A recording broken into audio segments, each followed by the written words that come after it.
Alright, hello everyone and welcome back to my Fallout 4 Mod Spotlight series, where today we are having a look at the MonkeyDepot Thompson Submachine Gun mod, which is being made by user Futoshi-san. And what this glorious little piece of work looks to add into the game is, well, the Thompson Submachine Gun. But it adds more than just a gun, it also adds in the idea that what if the Tommy gun never left active military service and continued to be developed through the Cold War? And I love that idea, as it actually gives a reason why we have some of the weird, wacky, and amazing modifications we can make for this gun, because it was, well, just future developed versions of it, which I really like that idea. It's cool to me. So let's take a look at what we do get over here with this lovely new weapon, and have a look at the standard Thompson Submachine Gun, which at its most basic level will do 15 damage with a 45 round, with a firing rate of 127, range of 107, accuracy of 55, and a weight of 9.6. And as you can see here, it is a pretty well-made weapon here, very nicely textured and modeled, and all in all, a good, well-made gun. But what's even better, and more important, at least in my mind, is the modifications. We have so many, and they are beautiful. Now, we of course do have the pretty standard typical stuff, like the usual receivers, barrels, stocks, etc., but we also have interesting things in here, like different kinds of ammunition, and even the ability to turn this into an energy weapon and bring back probably my favorite gun in the whole Fallout franchise, the laser RCW. I love that thing in New Vegas, and now I can have it back again with this, and that is wonderful. Now, as for how you get your hands on one of these lovely weapons, well, it's actually pretty simple, as this mod does add them into the leveled loot list. So you will be able to loot them off of your enemies, which is always nice. Now, specifically, you'll most often find them on Triggermen, but you will also find them occasionally on Gunners, Brotherhood of Steel, and Minutemen soldiers, which is always nice. Now, I also should point out, this is not a replacer for the standard vanilla submachine gun. That thing will still exist in the game, you just now have the option of also carrying around one of these, which you can then, of course, turn into one of these beautiful monstrosities, which is amazing. Now, I do gotta talk about a couple of other things here, though. One is ammunition. I did mention a moment ago you could change the ammunition type, and typically in the game that means just a new receiver. But this mod brings back the ability to change ammo types on the fly that we did have in New Vegas. So let's actually quickly talk about that real quick. If we go on over to the chemistry station, we do have a new category called 45 Submachine Gun Ammo Kit. And in here, you can actually make the different kinds of ammo the gun does use. So of course, down here we have the 45 round, which is just the standard 45 round. We also have a jacketed hollow point, a shot shell, and a full metal jacket, each one doing different amounts of damage, doing, you know, more armor piercing, etc. And we then also have the reloading kits. And these are consumable aid items that, don't worry, when you consume them, quote unquote, they actually respawn back in your inventory, so you only have to make one of these. These are what then allow you to switch between the different kinds of ammunition on the fly, which I love. You just add these to your favorites, and if you're suddenly up against someone who's really giving you a hard time, you can switch out to the full metal jacket or whatever the situation requires. And it is so cool. In fact, I do need to make one of these real quick because I forgot to earlier, so I can show off how that works when we go to the firing range. Now, as for the different ammo types though, you can actually find them in the world. Specifically, you should be able to buy them at different vendors around the Commonwealth, but you can also, of course, come to the chemistry station to just make them. Now let's take a look at the different modifications we do have and jump right on in here to the receiver category, where we can, besides just doing the different 45 ammo types, which are the only ones you can switch between different varieties on the fly, we can also make this submachine gun take 308 or 556 ammunition to do quite a bit more damage, but of course then that's as much as they can do. There is no further receiver for those.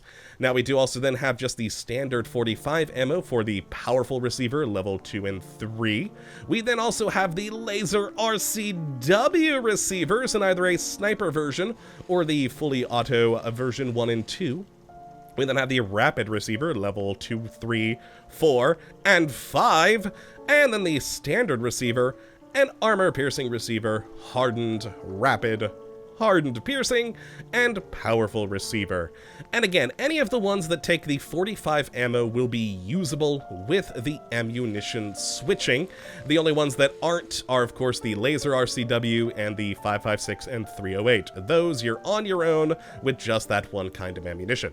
Now after that, with the barrels, we have quite a few. We've got a heavy, a laser RCW, a long barrel, a modern barrel, recoil suppression barrel, short to light barrel, silent barrel, improved barrel, standard barrel, and a finned barrel. All quite nice. A lot of good options there to really make this what you want. The recoil one's actually pretty awesome looking.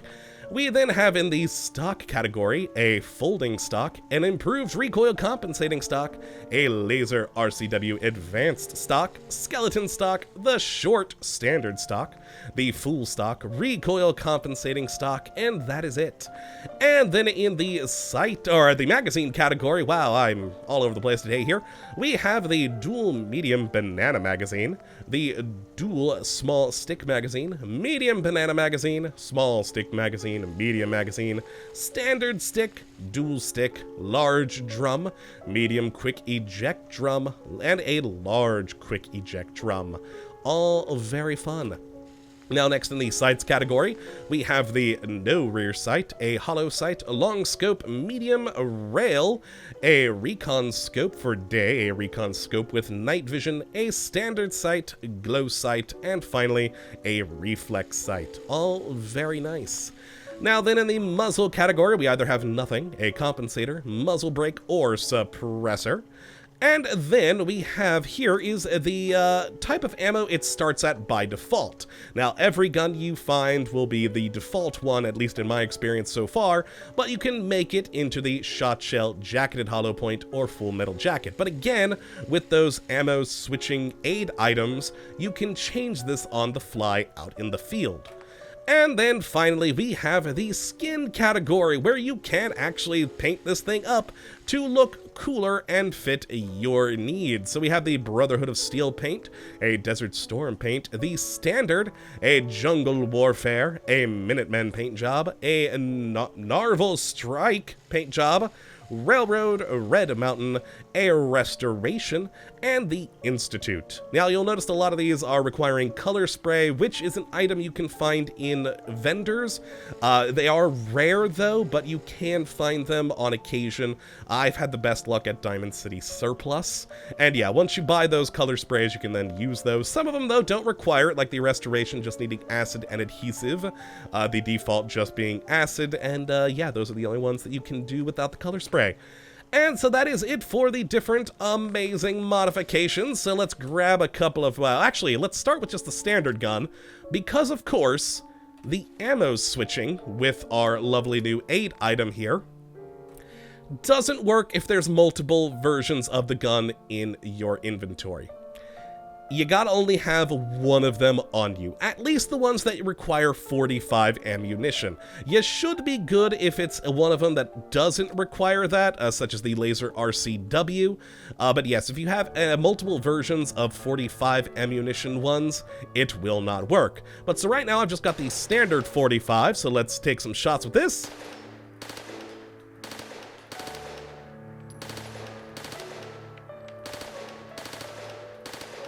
There we go, nice, a smooth animation, excellent.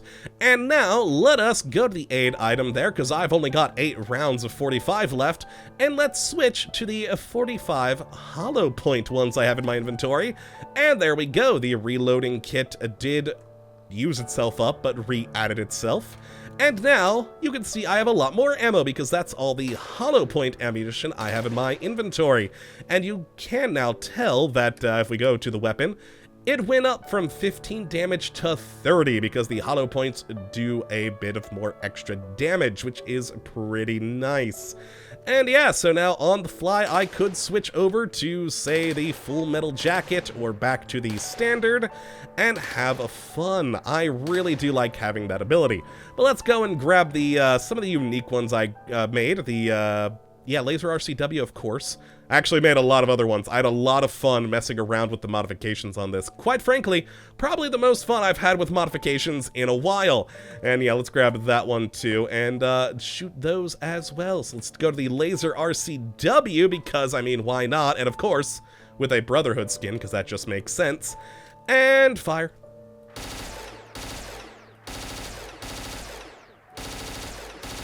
Now this is the version 2, which has the giant RCW drum magazine, which is amazing and holds a whole lot of ammunition there. As you can see, 250. And it is just so much fun. I love having this thing back in the game, and with the Brotherhood of Steel paint job, it looks good. Now let's do a suppressed 308 version, which this is actually semi-auto, so a lot slower, and considering you can only get it up to 66, even with the 308. I think that was the highest I was able to get the damage up to, so it's not great for a semi-auto weapon, but, I mean, you can make it. So let's take the shots there. Wow, I missed a lot there. And as you can tell, this one is also suppressed. So a bit different of a sound from what we did have. Yeah, not exactly the best sniping weapon ever. This is definitely... well, it's a submachine gun. It's meant to be a submachine gun, so I would stick with that personally. But let's actually switch over back to the laser RCW and head up to our usual test subjects of Randy and Will. And, well, end them after resurrecting them. We'll use the laser RCW on Will here. Hello, my old friend. Let's bring you back to life and then take it away. Bye-bye. Oh, yeah. Oh, yeah, I love this gun. Okay, and let's, you know what, we'll use the standard with the hollow points over here on Randy. And there we go. Click him, resurrect, and goodbye, good sir. Oh, yeah. Oh, yeah. That 30 damage with this firing rate, it's not too shabby. Not too shabby at all. I do love the ability of being able to switch the ammunition types on this. It brings back a feature from the old games that I miss. It was so wonderful being able to switch up ammo types to deal with different enemies. And just the sheer fact I can have back my favorite weapon, the laser RCW, makes this mod very much worth it, in my opinion. So if you'd like to take a look at this mod for yourself, which I'd certainly recommend you go and do, you can have a look at the link in the description, as per usual. But that, my friends, is going to be it for today. I hope you all have enjoyed and that you do come back for the next episode, when hopefully we'll be looking at yet another wonderful mod. But until that time, thank you for watching, and as always, have a good one!